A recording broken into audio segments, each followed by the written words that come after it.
नमस्कार मित्रों, आज हम उतर रहे हैं धम्मपद के 9वें खंड में। एक ऐसा खंड जो बुद्ध के धर्म मार्ग की आत्मा है।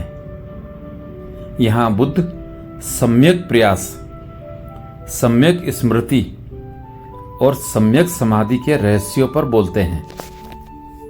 यह खंड कोई उपदेश नहीं, यह एक आंतरिक मानचित्र है, एक ऐसे यात्री के लिए जो स्वयं को पार करना चाहता है, जो केवल समझना नहीं होना चाहता है। ओशो कहते हैं, धम्मपद केवल शब्द नहीं है, यह मौन की चाल है। बुद्ध का हर वचन किसी आकाश की ओर खुलने वाली खिड़की है, और जो एक बार भी इस खिड़की से झांक लेता है उसके जीवन में फिर कभी अंधकार नहीं रहता। बुद्ध कहते हैं, जागो, आलस्य मत करो और धर्म को सम्यक रीति से आचरण करो। ओशो कहते हैं, आलस्य मनुष्य की सबसे गहरी नींद है, और बुद्ध के लिए जागरण का अर्थ है अपने ही मन की नींद से उठ जाना। जब तक मन तुम्हें चलाता है तब तक तुम सोए हुए हो, और जब तुम मन को चलते हुए देख लेते हो तभी पहली बार तुम जागते हो। बुद्ध का सम्यक प्रयास कोई बाहरी कर्म नहीं है, यह भीतर की दिशा में ऊर्जा का प्रवाह है। ओशो कहते हैं, आमतौर पर हम गलत जगह पर प्रयत्न करते हैं। हम बाहर के संसार को बदलने में लगे रहते हैं, परिस्थितियों को, लोगों को, अपने भाग्य को। लेकिन बुद्ध कहते हैं, बदलो अपने भीतर की दिशा को। प्रयास का अर्थ है सजगता की ओर गति। बुद्ध के लिए सम्यक प्रयास का अर्थ है ऊर्जा को व्यर्थ न गंवाना। वह कहते हैं, जो सजग है उसका प्रत्येक कार्य ध्यान बन जाता है। चलना ध्यान है, बोलना ध्यान है, मौन रहना ध्यान है, और जो असजग है उसके लिए साधना भी केवल आदत है। ओशो कहते हैं, जब तुम प्रेम से किसी चीज को करते हो तब वही ध्यान है। सम्यक प्रयास का अर्थ है प्रेम पूर्ण प्रयत्न, बिना हिंसा के, बिना तनाव के। यह करने से अधिक होने की दिशा है। बुद्ध बार बार कहते हैं, मध्यम मार्ग, संतुलन का मार्ग। ओशो कहते हैं, जीवन न तो त्याग का है न भोग का, यह एक संतुलित नृत्य है। अगर तुम बहुत कसते हो तार टूट जाता है, अगर बहुत ढीला छोड़ते हो तो स्वर नहीं निकलता। मध्यम मार्ग वही है जहां तार का संगीत जीवित रहता है। यह खंड हमें सिखाता है कि धर्म कोई परंपरा नहीं, वह एक जीता जागता बोध है। ओशो कहते हैं, धर्म का अर्थ नियमों में नहीं है, वह जीवन के रस में है। जो व्यक्ति सजग होकर जीता है वही धार्मिक है, और जो अनजाने में जीता है, चाहे वह मंदिर में क्यों ना बैठा हो, वह अधार्मिक है। बुद्ध कहते हैं, जो सजग है वही अमर है, जो असजग है वह पहले से मृत है। ओशो कहते हैं, यह सूत्र केवल शब्द नहीं, यह मृत्यु और अमरता का भेद खोल देता है। जो व्यक्ति हर क्षण को पूर्ण ध्यान से जीता है उसके भीतर मृत्यु प्रवेश नहीं कर सकती। वह शरीर से मरेगा लेकिन उसकी चेतना कभी नहीं मरेगी। बुद्ध के लिए सम्यक स्मृति वह अवस्था है जब व्यक्ति लगातार सजग रहता है। ओशो कहते हैं, सम्यक स्मृति का अर्थ है हर क्षण तुम्हें यह याद रहना कि तुम हो। जैसे ही यह स्मरण टूटता है तुम मन में गिर जाते हो, और जब यह स्मरण निरंतर हो जाता है तब समाधि घटती है। बुद्ध के शिष्य आनंद ने एक दिन पूछा, भगवान, क्या ध्यान करने के लिए कोई विशेष समय है? बुद्ध मुस्कुराए और बोले, जब तुम जागे हुए हो वही समय ध्यान का है। जब तुम सजग हो वही क्षण पवित्र है। ओशो इस कथा पर कहते हैं, देखो, ध्यान का कोई निश्चित समय नहीं होता, क्योंकि ध्यान कोई क्रिया नहीं, यह अस्तित्व की स्थिति है। जब तुम वर्तमान में हो, जब तुम पूरी तरह उपस्थित हो, वही ध्यान है।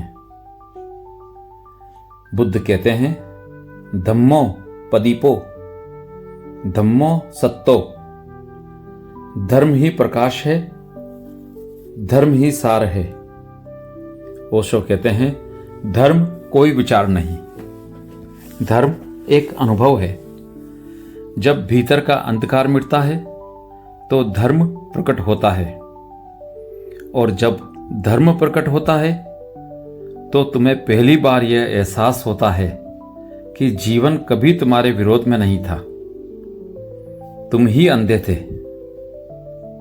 यह नवा खंड हमें याद दिलाता है कि ध्यान का अर्थ पलायन नहीं, बल्कि सजगता के साथ जीवन जीना है। ओशो कहते हैं, साधु वही हैं जो जीवन के बीचों बीच ध्यान में रह सके। ध्यान का कमल कीचड़ में खिलता है, और वही कीचड़ एक दिन सुगंध बन जाता है। मित्रों, धम्मपद के इस भाग का सार यही है, प्रयास, स्मृति और समाधि तीनों एक ही वृक्ष की शाखाएं हैं। प्रयास है जड़ें, स्मृति है तना, और समाधि है फूल। जब यह तीनों एक हो जाते हैं तब व्यक्ति भीतर से बुद्ध बन जाता है। ओशो कहते हैं, ध्यान का अंतिम फूल समाधि है, और समाधि का अर्थ है अब कुछ करने को नहीं बचा, अब जो है वही परमात्मा है। बुद्ध कहते हैं, ध्यान को अर्जित करो, ध्यान को बनाए रखो, और सजगता से उसकी रक्षा करो। ओशो इस सूत्र की व्याख्या करते हुए कहते हैं, ध्यान कोई अवस्था नहीं जो एक बार मिल जाए और सदा बनी रहे। यह एक जीवंत नदी है, हर क्षण इसे पुनः अर्जित करना पड़ता है। तुम्हें हर क्षण जागना पड़ता है, क्योंकि नींद सदा द्वार पर खड़ी है। बुद्ध के सम्यक समाधि का अर्थ है मन का पूर्ण विसर्जन। जब मैं ध्यान कर रहा हूं, यह भावना भी मिट जाती है। जब करने वाला, जानने वाला, देखने वाला सब कुछ विलीन हो जाता है, तब जो बचता है वही समाधि है। ओशो कहते हैं, समाधि किसी प्रयत्न से नहीं आती। प्रयत्न तो उसका प्रारंभ है, परंतु पूर्ण समर्पण उसका अंत है। जब तुम अपने आप को पूरी तरह भूल जाते हो, तब तुम स्वयं को पाते हो। यहां बुद्ध के वचनों में एक अजीब सी शांति उतर आती है। वे कहते हैं, सभी संस्कार नाशवान हैं, सभी तत्व निरंकार हैं। ओशो कहते हैं, बुद्ध का यह वचन मानव इतिहास में सबसे साहसी उद्घोषणा है। उन्होंने कहा, न आत्मा है न परमात्मा, केवल शून्य है, नितांत मौन है। और यही शून्य, यही मौन, यही निर्वाण है। बुद्ध के इस शून्य को गलत समझा गया। लोगों ने सोचा बुद्ध नास्तिक हैं, पर ओशो कहते हैं, बुद्ध ने किसी परमात्मा को नकारा नहीं, उन्होंने केवल उस परमात्मा की अवधारणा को मिटाया जो मन ने गढ़ी थी। जब मन शांत होता है, तब जो शेष रह जाता है वही परमात्मा है, वही मौन है। धम्मपद के इस भाग में बुद्ध कहते हैं, जो व्यक्ति पहले असजग था और बाद में सजग हो गया, वही विजयी है। जो सजग होकर भी असजग हो जाए, वहीं पतित है। ओशो कहते हैं, बुद्ध के लिए असली साधु वह नहीं जो व्रत रखता है, उपवास करता है, बल्कि वह जो निरंतर सजग रहता है। ध्यान कोई अभ्यास नहीं, यह एक जीवंत जागृति है जो हर सांस में, हर क्षण में उपस्थित रहती है। बुद्ध के सम्यक समाधि की गहराई में उतरने का अर्थ है पूरी तरह विलीन हो जाना, जहां कोई केंद्र नहीं, कोई सीमा नहीं, जहां श्वास आती है और चली जाती है, पर कोई श्वास लेने वाला नहीं रहता, जहां विचार उठते हैं और मिट जाते हैं, पर कोई सोचने वाला नहीं रहता, जहां जीवन घटता है पर कोई जीने वाला नहीं होता। ओशो कहते हैं, समाधि कोई अलग लोक नहीं है, यह उसी क्षण घट सकती है जब तुम पूरी तरह उपस्थित हो जाओ, जब तुम्हारा ध्यान इतना गहरा हो जाए कि देखने वाला और देखा जाने वाला एक हो जाए, वही समाधि घटती है। बुद्ध का यह खंड हमें सिखाता है कि अंतिम साधना है अकर्म। ओशो कहते हैं, करते करते जब तुम थक जाते हो तब तुम्हें एहसास होता है कि करने से कुछ नहीं होता, तब तुम बस होने लगते हो। वही होना ही समाधि है। बुद्ध के शिष्य आनंद ने एक दिन पूछा, भगवान, आपने कहा था कि सब कुछ अनित्य है, तो क्या आपका भी जाना अनिश्चित है? बुद्ध मुस्कुराए, मौन हो गए और बोले, जो उत्पन्न हुआ है उसका अंत निश्चित है, पर जो सदा था वह कभी नहीं जाता। ओशो कहते हैं, बुद्ध की यह मुस्कान ही उनकी समाधि है। यह वह क्षण था जब मृत्यु द्वार पर थी और भीतर पूर्ण शांति थी। यह वही शांति है जिसे बुद्ध निर्वाण कहते हैं, जहां कुछ भी बचा नहीं सिवाय मौन के। बुद्ध की मृत्यु कोई अंत नहीं थी, वह केवल उनकी देह का विश्राम था। उनका मौन आज भी जीवित है, उनकी शून्यता आज भी धड़क रही है। और ओशो कहते हैं, जिसने बुद्ध की शून्यता को छू लिया उसने परमात्मा को पा लिया। धम्मपद का यह नवा खंड मनुष्य के भीतर से अंतिम अंधकार हटाने का विज्ञान है। यह हमें सिखाता है कि धर्म कोई विश्वास नहीं, यह जागरण की प्रक्रिया है। और जो एक बार इस जागरण को जान लेता है उसके लिए जीवन और मृत्यु दोनों खेल बन जाते हैं।